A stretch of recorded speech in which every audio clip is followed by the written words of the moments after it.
Yeah, people can just join as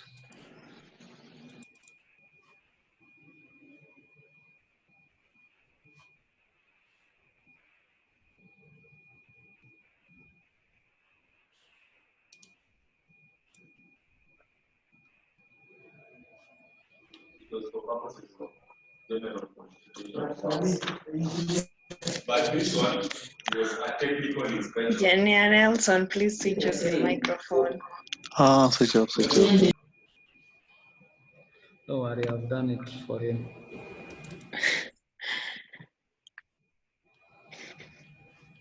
That's how much I care for. I care not for him to embarrass himself like somebody who came was having bread on. That I didn't hear that, but that was really funny. I saw the guy was on bed and with bread. So his video was on and his audio was still on. Yes, and munching. Very interesting. I can't see engineer. Can you alert her? All right, let me tell her.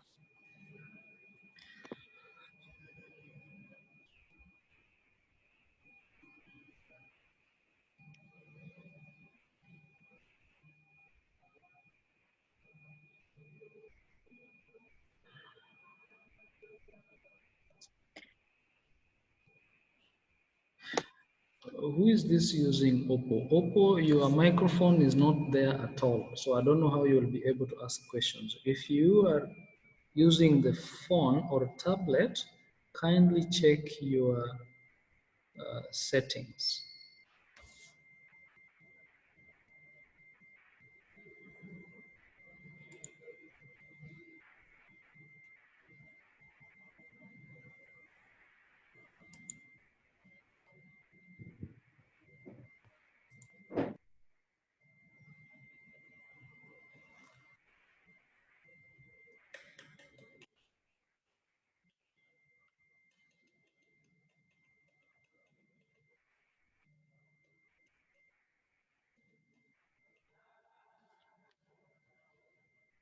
So yeah, she's getting back in. So welcome. I can see D, Engineer Nelson. There's Oppo F5 Youth. Karibuni. We're waiting for the guests to get back in the meeting. We were having a test run before. Okay, Engineer Nelson, since you put your camera, can I see your face? Position your camera. I think Engineer Nelson, you're a contestant, yeah? Yeah, he's vying. He's vying. Oh, welcome back, Engineer OGAI. Thank you.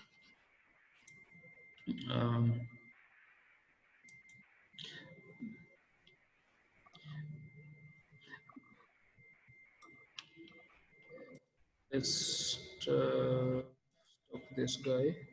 Good. Is the screen fine for you on that side? The screen is fine, but I can't see you. Nah, you are the main person. You don't have to see me now. All right. You are the main person. So what I will do this. Yes. And then I will allow my co-host to introduce you. Okay. Diana? So welcome, Engineer Margaret. Thank you for creating time, and I'm so happy to see you go for the HonSec, because most of us, especially us young engineers, we look up to you as a senior female engineer. Let me use that. And this webinar will be about you, your candidacy, your achievements at IEK, what you see the future for engineering, like the program I had sent you earlier. Yes. But please feel free to speak about anything that you feel may be relevant for you in this webinar. You don't have to necessarily follow. That was just the talking points. So so you'll just talk. We may not tell you yes, because we have all muted our microphones so that we can give you convenience in terms of noise in the background and things like that may cause interruption. But during question time, we encourage all members to ask questions using their mic. If you have a really burning question when engineer is speaking, you can put it on the chat and then she'll answer later. So karibu sana Engineer Margaret, and please start with your introduction. Thank you, Diana and Engineer Ndolo. Good evening, my fellow engineers, and thank you for those who have joined us today. My name is Engineer Margaret OGAI. I am currently an ordinary council member of the Institution of Engineers of Kenya, and I would have offered my candidature to be the honorary secretary for the same institution. I would like to just give you a little background about myself first. I graduated from the University of Nairobi in 1990, and I got a bachelor's degree in civil engineering and second-class honors upper second. After that, I joined the work industry. I worked for 3 consulting engineering firms here in Nairobi for 10 years. They were Calbro Consulting Engineers. That firm was a Danish company, but is no longer in operation. Then I went to HP Gulf. Finally, I went to Otieno Odongo and Partners. And there I was exposed to highway engineering, and that is my field, that is my strength. But it's good to state at this point that in the first 4 years of my life, actually at Calbro, I think the economy had contracted, and I was actually working as a water and structural engineer, but I changed midstream because of that, the poor markets. So after that, when I had worked for 10 years, I also felt I needed to start understanding and influencing infrastructure developments. So I thought I need to join public sector. So there was an opening in Kenya Roads Board. It was then being established. So I joined Kenya Roads Board in 2002 and as a deputy manager in the planning department. And I have been there now for, I think it's 16 years or so.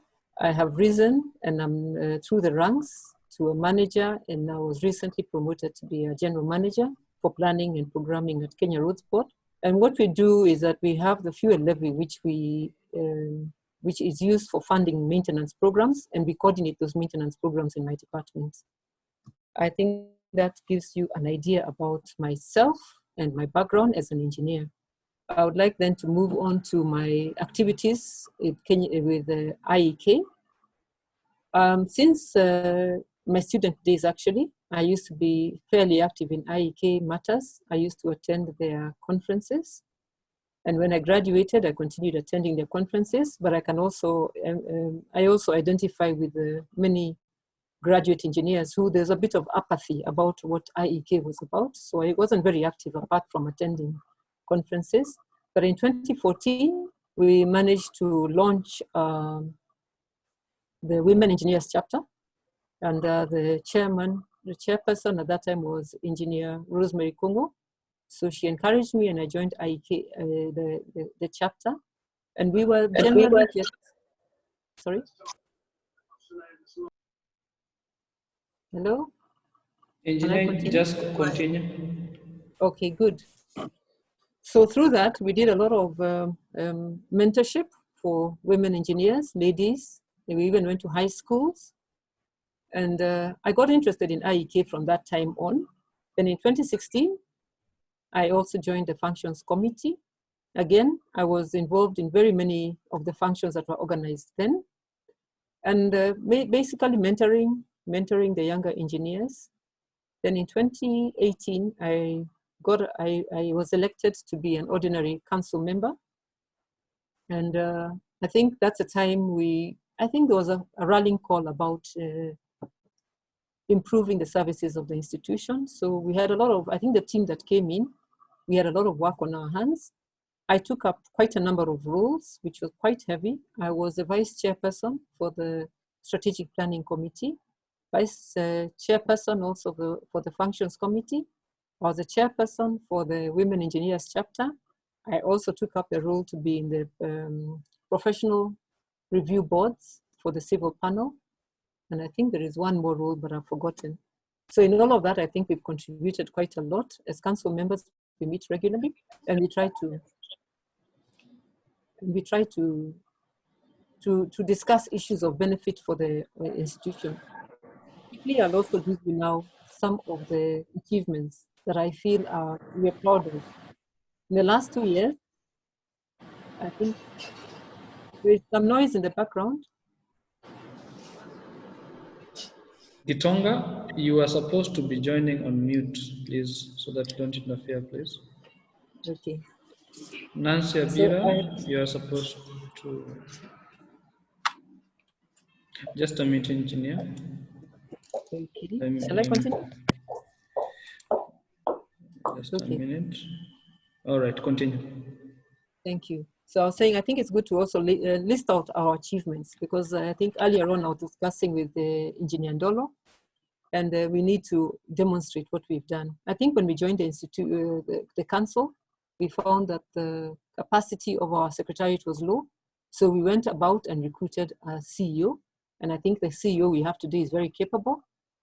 And I think that before we got the CEO on board, it meant that we were shifting our attention a little bit from issues to do with policy and governance, more towards operational issues. But we were still successful because we held 2 conferences. They were very well attended. I think we had record numbers. For the women engineers, we have also held 2 summits, very well attended. And I think we've seen improvement even in the numbers of women who are coming forward to register as corporate members, which to us, we think it must be out of that outreach to the lady engineers. I was also in capacity building committee, and we've also had a lot of activities. This has been spearheaded by Engineer Imelda. And I would want to say that I think with the PIPs we've held have been fairly successful. There are small issues here and there. And we have also improved in terms of, I think also the numbers that we're seeing coming through are really part of that success. In terms of the capacity for the institution, I think we have now a financial management system, which is digital. And we are trying to relaunch our website. We know it's not been very good. We are also trying to have better engagement with members. Finally, I think it's also good to state during our tenure, I think we have had good engagements with the EBK. EBK and the ASEC, the Association of Consulting Engineers of Kenya. And I think those are some of the successes that we've seen. And I believe I think we'll have, during the question and answer question, I'll discuss that. I wanted then to move finally to discuss, I think I've discussed, quite a number of the issues. Maybe there's one I didn't bring out. We also started operating without a strategic plan because the first strategic plan had expired. So I think one of the deliverables and one of the things that we feel we have done very well is that we now have a very clear plan of how we are going to implement and improve services to our members. We are aware that we have still some challenges, but I believe we now have a clear route and we should be able to do much better. I wanted then to just talk a little bit about my candidature. I want to request the members to consider me for the position of Honorary Secretary. And I have a 5-point agenda, which I will work very closely, of course, with the council that is going to be elected and with you members. And the first one, I think we've been told, is about local content. I think what we've seen is a gradual contraction of the industry, so that we have very little job now going to our own professionals. And that to me is one of the greatest welfare issues. So I think there was even a study done by Kenha, which found that 85% of all the construction work is being done by foreigners. So we would want to engage. Now, how do we want to engage? First, I think we need a position paper. We need all this evidence. Then we need to go and talk to the relevant policymakers. EBK would be one of them, but I think we need to take this discussion really high. It's a lobbying situation. And at one point, we were planning to organize to even meet the head of state and bring out this situation as it is. Because it's not tenable. We have many graduates who don't have jobs, and we think this is one way if we improve the local content. I think that is also related to number 2, in terms of raising the transition rate. For me, I've always said the most important thing is somebody to have an opportunity to get trained and to also earn a living, a decent living. then we don't have many people, the attrition that we're having, because quite a number of engineers, very well trained, are leaving our institutions, and then they move to other fields like accounting. I think to stem that, we need to be able to guarantee and give them good work opportunities. That, to me, the rest about report writing is good, but it's secondary. And that is where even mentorship would come in. In terms of trusted voice, I think we've been fairly, I said, we've made very many successes as the council, the current council, but probably one of the things we didn't do very well is that advocacy. I think we've not been very, very good on advocacy. And I think it's a model operations level at, what would you call it? At policy, trying to discuss policy issues. And I think all these things, we probably need to have now thematic groups that I think we have put in our strategic plan, so that whatever issue it is, if it's procurement, let a small team come and give us a position paper, then we will have an effective engagement with the policymakers. I think we need our voices to be heard. When we get buildings collapsing, we are doing very well. We are able to go quickly, mobilize ourselves and visit the sites. But unfortunately, these don't translate into policy actions. And I think this is what I'm thinking, that as long as we have a bigger team, I think we must work with many, many teams. We can then raise our voices, one voice for engineers, and all matters to do with engineering will come in. I think it also, it is the same, through that pillar, we'll also then be able to get a lot more of representation in places of where policy formulation is being done. We've been lobbying a lot for board memberships, but I think we need to continue increasing our space. But we must have all of us, and I think we are so talented, all of us, right from the people who are just young graduates. We also have very eminent engineers, and all of us together, I believe, can raise that voice of engineers. On the governance, I think it's a journey. As I told you, when we came in, our focus was to first beef up our secretariat.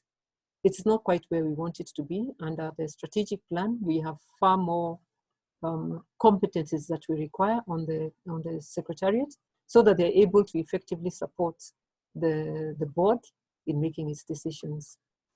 Inclusivity and diversity, I think, is one of the things is that we know the engineering practice or profession as it is fairly male dominated. We also do not have enough participation by, I think, let's say, engineers or people who hail from other parts of the country. I think the northern part of the country is one of the areas, and we want to see how we can include and have a more diverse workforce of engineers, because they reflect the society. So we need everybody on board. We are going to continue engaging with state agencies. I think state agencies who are giving procurement jobs, they need to, one, do capacity building, two, deliberately give jobs, whether it is under recruitment or it is for procurement, jobs should be set aside for these groups, special interest groups. So I think mine is just to kindly request you to consider my candidature, and I will tell you I am committed, I am willing, I am not going to be, I'm going to work very closely with this secretariat, but I'm also going to try and make sure that I'm not the one doing the work directly. I'd have to work with the teams. We'll have to build up our teams. We have to work in thematic groups, because I think it's not, I think this part-time job that we have is just to be policy makers. I probably have taken some time. I've not been reading these comments. I want to stop it there and then probably invite for questions. So thank you, engineer. In terms of the Women Engineers chapter, I can witness that you have really done amazing. I've attended all the summits since you came in as the chair, and I am a witness that they have been really relevant in terms of even growing us in our career and empowerment. So Engineer Nelson is saying, congratulations, engineer, OGAI, in what you've been doing at IEK, what are some of the areas which require improvement so that members feel more involved in IEK activities, especially towards the welfare of the members, instead of site visit trips, IEK conferences, etc. Thank you. I can respond to that one immediately. As I said, I think the first thing is what is most relevant for all of us is that we make a decent living from our profession. So this local content is my pillar under which we will have better involvement and engagement so we need to policy influence. We need to be able to influence policymakers. One, I think we need to get a bigger share of the budgets that are being formulated. IEK is never, or maybe it has a role, it's never fully engaged or involved in budget making process at Treasury. I think we've always left it that is to be done by the Treasury mandarins. I think that's where IEK should come in. Once we have a fair budget, I think 30% of the development vote should be for infrastructure related programs. We then also need to have policies so that local content, we actually actualize it. Because right now, I think we're talking of 40%, but on the ground, it is far less than that. And I think also thematic groups, because I think I've seen we have now branches. More branches are good, but in my view, it's not just about geography. Probably we need specific chapters for special interest groups. I think we need to encourage people to meet. I think even Telegram in itself has had a lot of positive influence. Even now it's influencing the elections. We are coming to Telegram to try and sell our policies. So I think that is something we should encourage. All groups should be encouraged. And then working together with the council, we can make our institution great.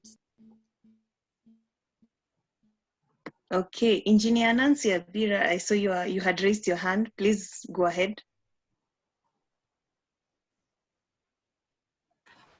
Engineer Nancy had asked a question. Yeah. Oh, yes. I'm here.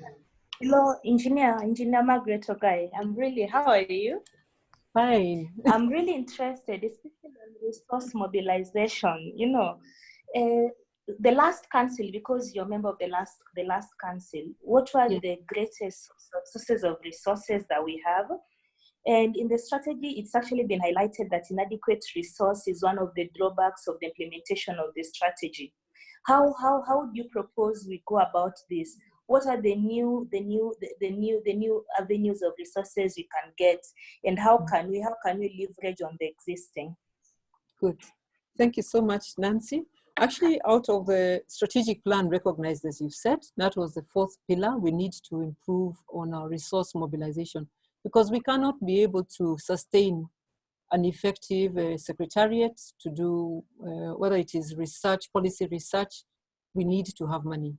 So what we did, I think what we found, what we've been doing the last 2 years is our conferencing. We've relied a lot on conferencing and sponsorships, which is, I think that's where we make our money, to be honest, because even if you look at the subscriptions are fairly low. I think somebody had raised that. I think it can't compare with other institutions, whether it's AEK or the Law Society. We are paying much, much lower as subscription fees. So we have been relying a lot on sponsorships and the conferences and the events that we hold. And again, we have, I think, an issue because we also try to make these programs affordable. So we also don't charge too much.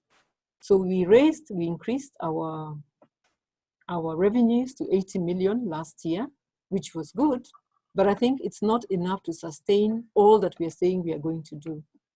We have outlined quite a number. I think one of them is even trying to review the registration fees. We also said we probably are we are always paying for conference facilities, which are expensive. We talked of even having a building of our own, where maybe we can house engineers and that rental income. We have a few disposable, some assets with us. And I think we need to ask ourselves if these are dead assets. I think it's like 1 or 2 houses. I think we have a house which is currently not occupied. So maybe those are the things we need to look at and convert it to something more that will bring us more resources. To me, as long as we have a lot of interest from our members and they're able to attend our events. We should be able to raise more money. Also, I think our sponsorship needs to be more strategic. Our partnering with agencies, we normally also don't synchronize with the financial year. So you find that when we are going to request for sponsorships, we don't get we don't get very good response. But to me, I wish we would look at it that every function that we are holding must be self-sustaining. It must break even or it must make some money. And there are many, many other strategies I think we've laid out in the strategic plan, but those are the ones that are coming into my mind immediately, that those are some of the things that we need to do. I think we had also talked about maybe having an e-libraries, so that even materials that is relevant for engineers, you're able to pay a subscription fees and you can download materials that you might need and then also policy briefs. So I think more to do with development partners, sponsorships, and yes, and then our activities, because they raise us money.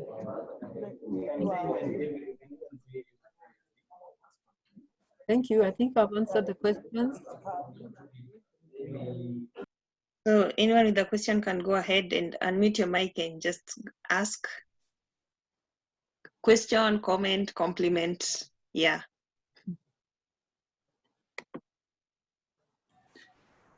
I have one. Yes.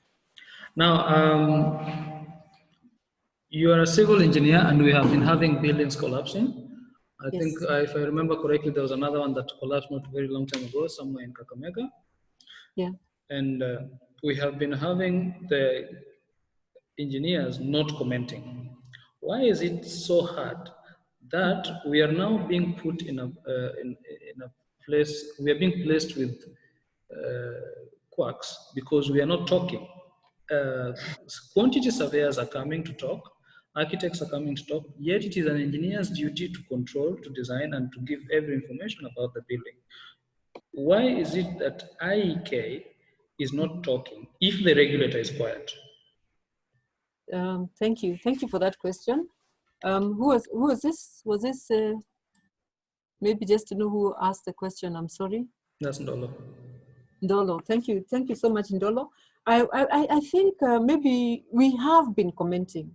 Actually, the last 3 collapses, there was one in Dagoretti, and then as you're saying, Kakamega, the disaster that happened, and another one, I think Engineer Jane Mutulili in person went to the site, and we had, and it was televised.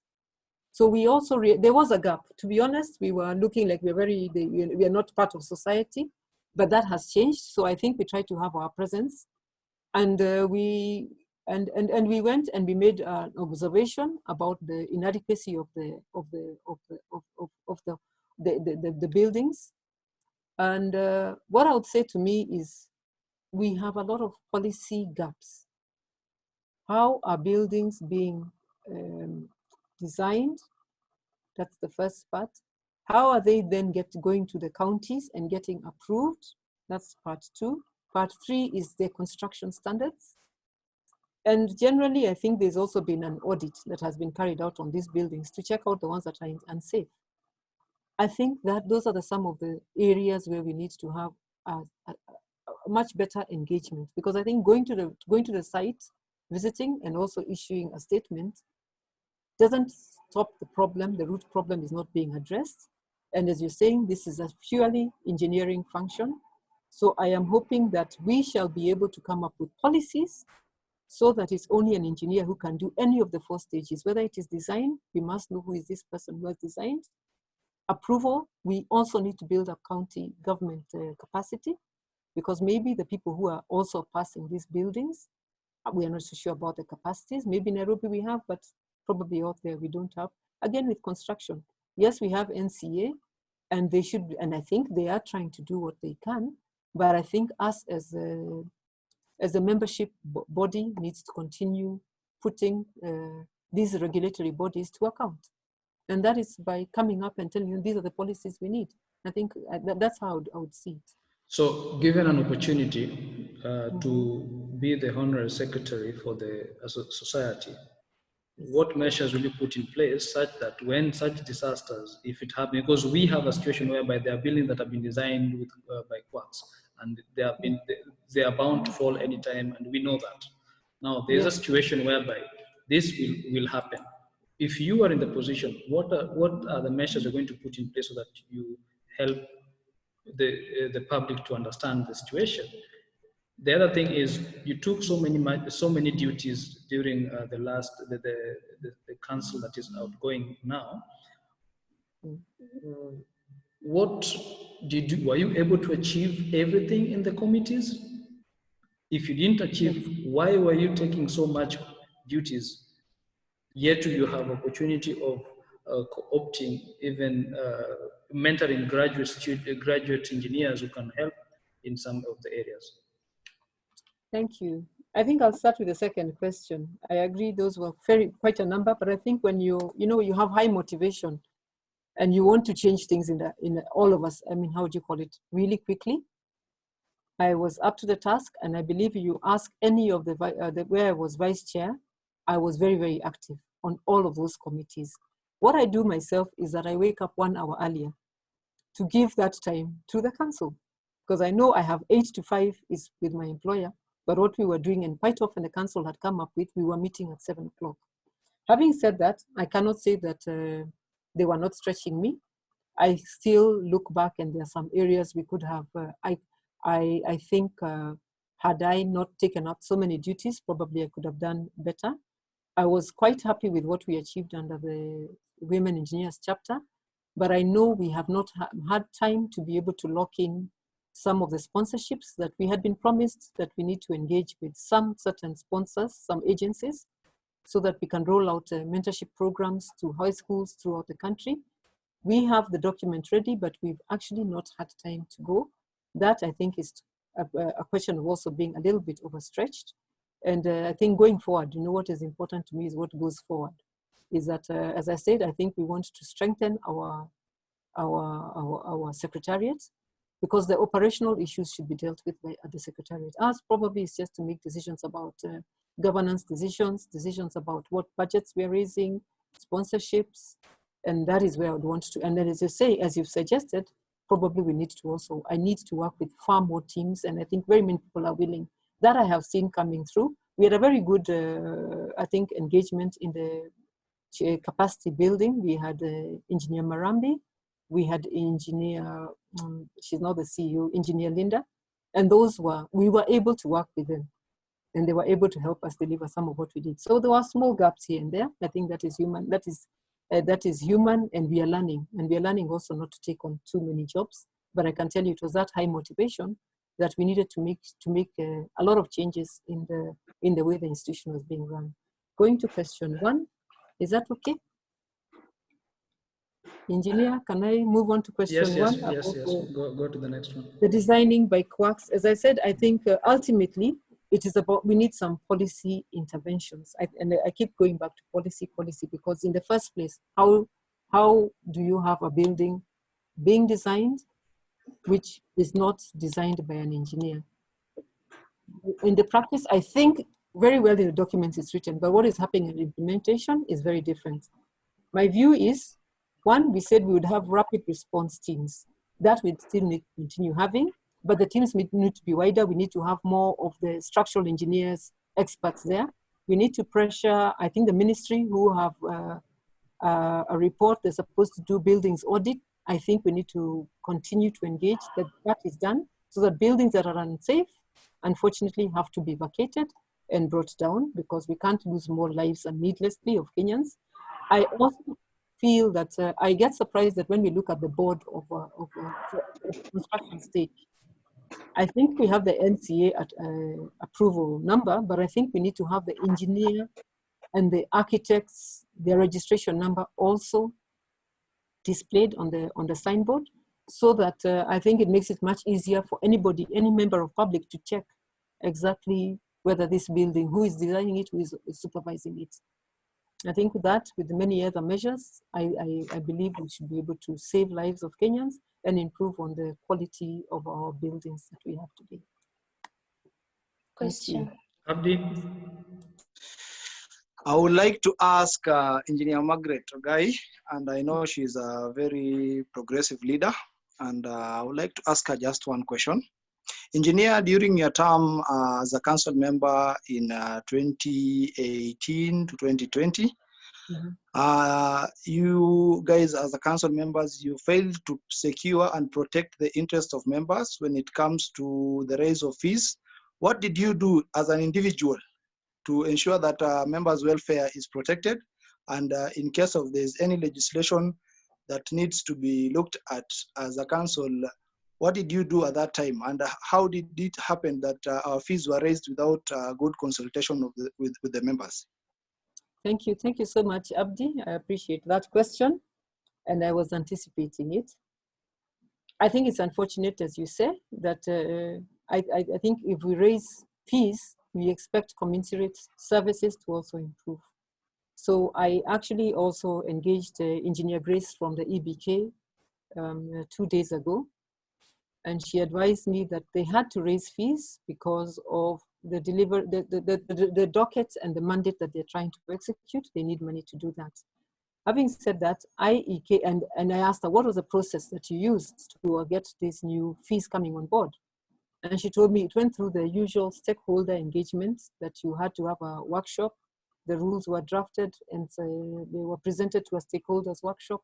Thereafter, they went to the committee, the parliamentary committee, and finally got adopted as regulations of that have to be implemented by all of us. We, unfortunately, at the time, I think we found, when we came into office, we found that process had moved quite advanced, in an advanced stage, and we were not able to change that. But I think any laws that are created are not a closed shop. So I know that with the incoming council, those are areas we're going to look at. We have received a lot of complaints about this area. And yes, we're going to try and engage with EBK regarding whether they can review them downwards. And even if they can't, then what are the commensurate services that they need to give to offer so that members don't feel the pinch. For instance, they should devolve their services a little bit more, digitize most of their services, which I think they're trying. So I think it's unfortunate that is where we reached. Actually, I think it's not only affecting the GEs. I was also talking to our consulting engineer, and she says she had to pay, that is Engineer Jane Mutulili herself, she had to pay 50,000 this year, and she says it's quite painful even for them. So I think it's an area that we can take up. Fortunately, we have, 4 members of ours? We have members on the EBK board, and we're going to take up that. I think that engagement needs to be taken up. And I know we have scheduled a meeting with EBK, and we're going to raise these issues. At a personal level, I would say, okay, first, the IEK Council was organized functionally. So we had, of course, different committees were dealing with different functions. There's a welfare committee, and that is the one that was considering this issue. And I think they had done, when we engaged with the Eminent Engineers Forum about this issue, but we were too late, we were not able to get that revised. At the personal level, I think in the capacity building, we have other issues I think ours was the issue of the CPD points also being unreasonable. People in the private sector really can't afford. When you look at it, it's coming to an average of 200,000 for each, to get your CPD points. So those are some of the areas that we also wrote a position paper. I think that was under Professor Kitu, was the chair of that subcommittee. And I know it was submitted to the main council and it was considered. But I don't think after that, we are waiting for the meeting with EBK to be able to engage. Thank you. So, engineer, you are going to advocate that EBK should review their fees because, some of the graduate engineers straight away from school, they are finding it very difficult to pay 4,000 for the application and again 4,000 for the fee. That is very hard for them, and many of them cannot cope up with such kind of fees. Well, engineers are not empowered, and when you go to see areas whereby engineers are being paid peanuts for graduate membership. So, engineer, kindly promise us that if you are given an opportunity as the next HONSEC, can you push for those agendas so that the welfare of engineers can be taken care of? I certainly will. I certainly will. Thank you so much, engineer. Okay, question. Yes. Abdida, can I answer a question? Engineer, I'm interested. Engineer, you worked in the strategy, you served in the strategy committee, right? Yes. Yes. That actually led to the creation of the strategy document